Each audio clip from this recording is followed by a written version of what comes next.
So I've seen a lot of videos here on YouTube where people focus on Victorian era etiquette that they think is ridiculous. And while some of the rules that the Victorians lived by may no longer be relevant to us, I think there's actually a lot we can learn from people who spent so much time thinking about how they can be helpful and kind to others. So I'm going to be sharing with you today some points of etiquette that I think that we should still be following today in 2021. And these come from the Ladies' Book of Etiquette and Manual of Politeness and the Gentleman's Book of Etiquette and Manual of Politeness, both published in the mid-1800s. My name is Ellie Dashwood, and this is my channel where I talk about classic literature, history, and writing. If you like any of those things, please subscribe. So first, really, what is etiquette? I think in modern society we think of etiquette as knowing perfect table manners or knowing what to get for a hostess gift. But really, during Victorian times, etiquette fulfilled such a more vital function. They saw etiquette as an outward appearance of an inward world view, which of course in Victorian England was heavily based on Christian principles. So,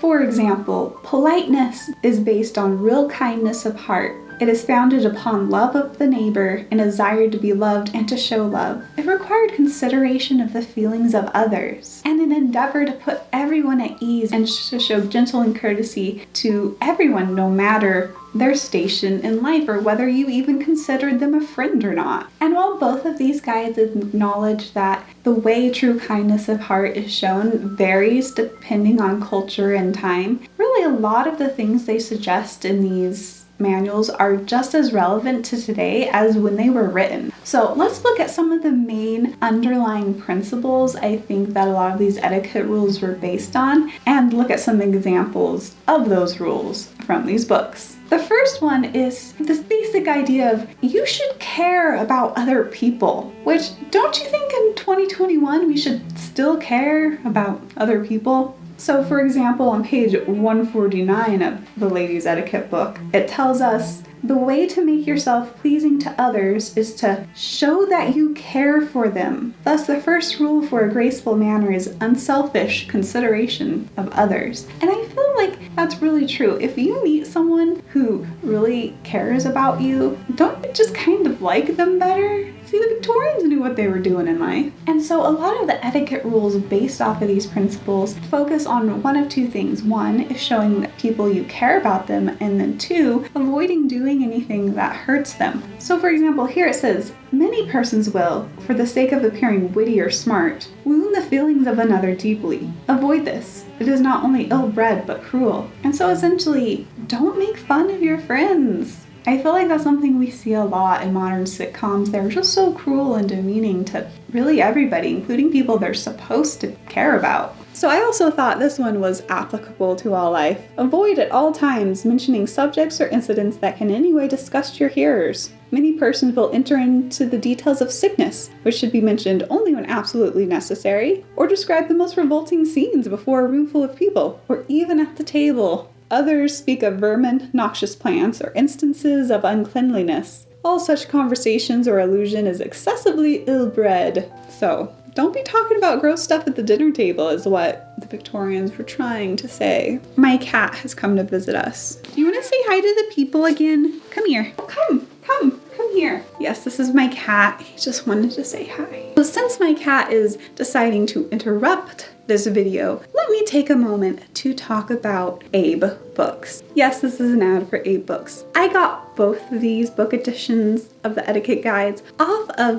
Abebooks, which is a used book website. And I absolutely love shopping on there because you can save so much on books and you get to choose the condition of the used book you want. And both of these were very good used copies, and I think they both came from the UK too. So it's a great website for getting books from outside of the US as well, at very, very reasonable prices, might I add. So I will be linking to these books and several others that I have got off their website down below, so definitely check that out. Meanwhile, we also see rules dedicated to making people feel cared for, such as this rule for hostesses. It says, the best rule is to make your guest feel she is heartily welcome and perfectly at home. In the Gentleman's Guide, we learn learn that being a good listener is just as important as being a good talker. Meanwhile, brothers are encouraged to treat their sisters well. It says, nothing in a family strikes the eye of a visitor with more delight than to see brothers treat their sisters with kindness, civility, attention, and love.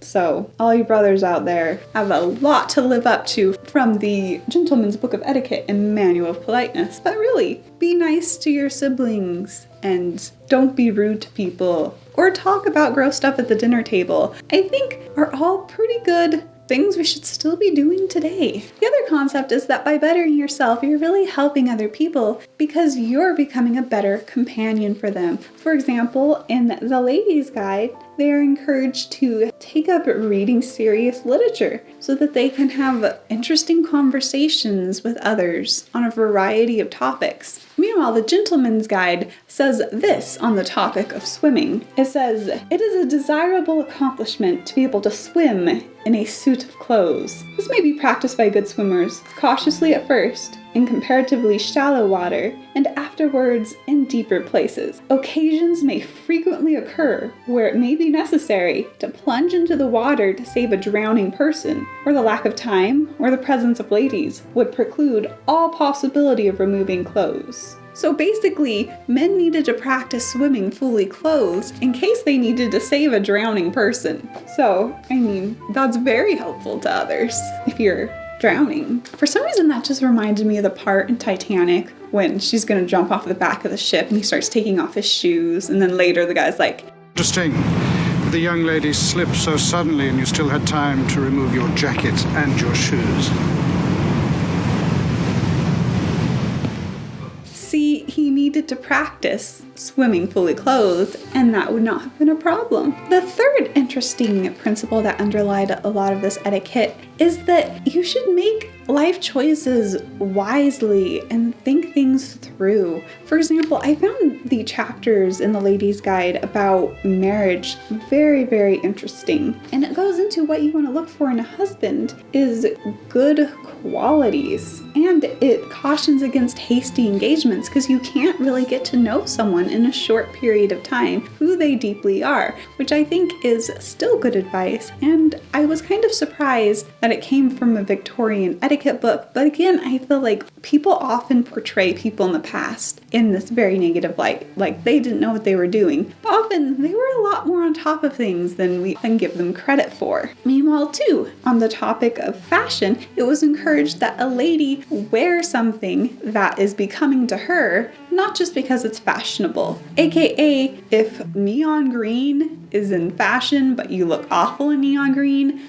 don't wear neon green. That is what the Victorian Ladies' Etiquette Guide is telling you. Gentleman's Guide hits on the fourth one, which is it's important to be humble. Here it says the true secret of pleasing all the world is to have a humble opinion of yourself. True goodness is invariably accompanied by gentleness, courtesy, and humility. Those people who are always sticking on their dignity are continually losing friends, making enemies, and fostering a spirit of unhappiness in themselves. So ultimately, humility goes a long way and helps you have happy relationships with others, which is just a true psychological fact that they knew even back in the 1800s. Finally, the Gentleman's Guide also shows that etiquette isn't just for those you want to impress. Rather, it even says that a man should help a lady who is in trouble in the street, no matter her position. You shouldn't even stop to think, oh, is she a woman of nobility? Is she important? Is she pretty? He should just help her because it's the right thing to do. And I think that's something that really impressed me throughout both etiquette books, which is that ultimately the aim of the Victorians wasn't to be fancy, it was to be good people. So that's it from the etiquette I think we should still definitely follow this year and really every year. Does being kind to others ever go out of fashion? No, it does not. We all know this to be true. Anyway, if you like history, classic literature, or writing, please subscribe to my channel and let me know in the comments below which of these Victorian era etiquette facts you think we should follow the most. So I just want to pause briefly and talk about these books themselves. There's cat hair. Okay.